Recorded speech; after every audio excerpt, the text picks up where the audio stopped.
महाराष्ट्र राज्याची दिशा ठरवणारं गतिमान सरकार निवडून द्यावं. केंद्र आणि राज्याच्या सुरू असलेल्या विविध योजनांचा लाभ नागरिक घेत आहेत. राजीव गांधी नगर, भवानी पेठ या भागात झालेली विकास कामं पाहून भाजपला मतदान करावं. 2014 नंतर या भागात अनेक मूलभूत सुविधांची कामं झाली आहेत. आमदार देशमुख यांनी या भागात शेकडो कोटींचा निधी दिलाय.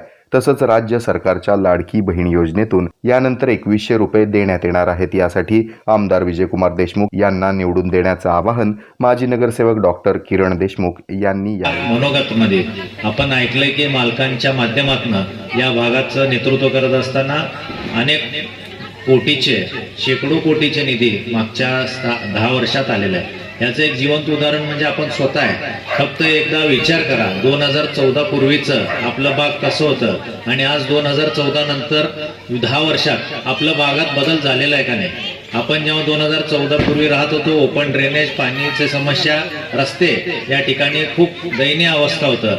पण आज 10 वर्षानंतर आपण जेव्हा बघतो, आज आपल्या प्रत्येकाच्या दारात विकास काम पोहोचलेलं आहे. आणि या सर्व गोष्टी कसं आपल्या भारतीय जनता पार्टी व महायुतीचं जेव्हा सरकार येत आहे तेव्हा आपल्याला हे शक्य होत आहे, हे आपल्याला सर्वांना माहीत आहे.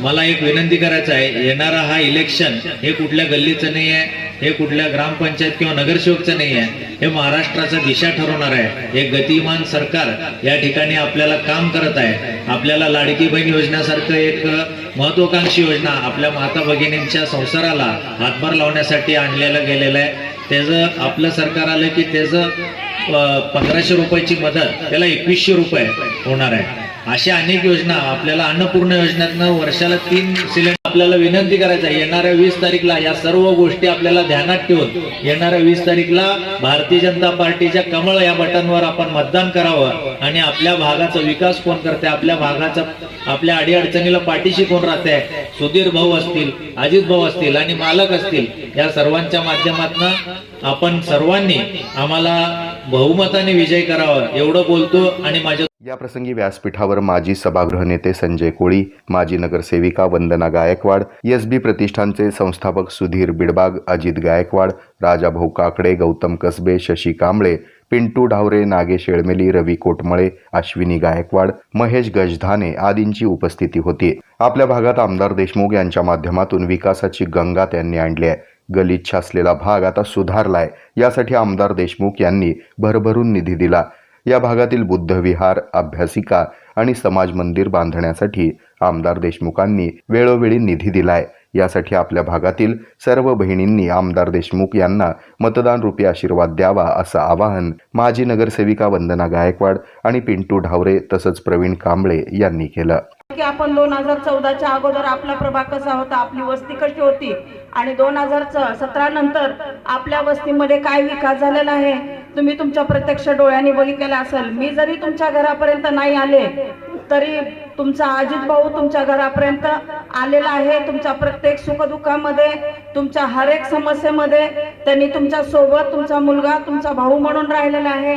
आणि यावेळेस 2024ची विधान माननीय विजयकुमार देशमुख मालक हे 5व्यांदा मतदानासाठी उभारलेले आहे. त्यासाठी सर्व बहिणींचा आशीर्वाद त्यांना असणं, मतदान रूपी आशीर्वाद तुम्ही सगळ्यांनी द्यावं. थोड्या दिवसामध्ये मला विजयकुमार देशमुख साहेबांच्या ऑफिसमधला फोन आला. विजयकुमार देशमुख साहेबांनी ऑफिसला बोलवले. मी पण गेलो. मला वाटलं काय तर दुसरं काम असेल, चला तर चला म्हणून मी पण गेलो. पण मी तिथं गेला असताना विजयकुमार देशमुख साहेबांनी मला 1 मिनिटातच त्यांनी मला सांगितले की डावरे साहेब, तुमचं बुद्धिहार माझ्या निधीतून मंजूर झालं म्हणून. मला आश्चर्य वाटलं, ज्या आईला सोलापूरमध्ये असला माणूस असताना आपण लोकांपर्यंत जाण्याची काय गरज आहे का.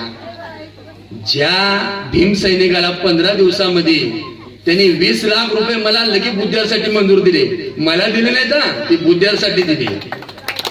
कारण अशा एका व्यक्तिमत्वाला आपण आपल्या वरातनं शेर उत्तर बघणं.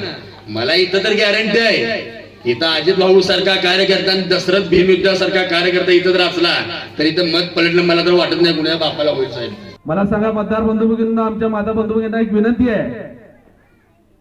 समोरचा उमेदवार येईल, काही तुम्हाला सांगेल, भूल तपाला बळी पडू नका. आताच आमच्या ताईने सांगितलं, संविधान बदलणारा कुणाच्या बापाला बदलता येणार नाही. मी जरा त्याच्या पुढे जाऊन सांगतो, या देशामध्ये संविधान बदलणारा पैदाच झाला नाही.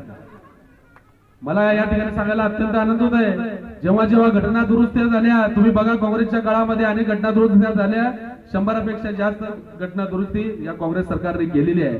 44वी घटना दुरुस्ती बघा, आणि जेव्हा अॅट्रॉसिटी ऍक्ट मजबूत करण्याची वेळ आली आणि एक कलम मजबूत करण्याचं काम आलं, ते नरेंद्र मोदी सरकारच्या या नेतृत्वात झालं. जेव्हा जेव्हा घटना बदलण्याचं काम या काँग्रेसने केलेलं आहे, त्यावेळेस बाबासाहेबांचा आणि बाबासाहेबांच्या संविधानाचा अपमान करण्याचं काम सुद्धा या काँग्रेसने केलेलं आहे. अशा काँग्रेस आणि महाविकास आघाडीच्या लोकांना आपल्याला या ठिकाणी थारा द्यायचा नाही. आणि येणाऱ्या 20 तारखेला आमदार विजयकुमार देशमुख मालक यांचं चिन्ह कमळ आहे, त्यांचा बॅलेट पेपरचा क्रमांक 2 आहे मतदान यंत्रावरील, त्या 2 नंबर मतदान कमळाच्या चिन्हासमोरील बटन दाबून आमदार विजयकुमार देशमुख यांना प्रचंड बहुमताने विजयी करणार आहात.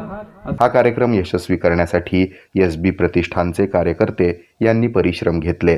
या कार्यक्रमास परिसरातील नागरिक मोठ्या संख्येने उपस्थित होते.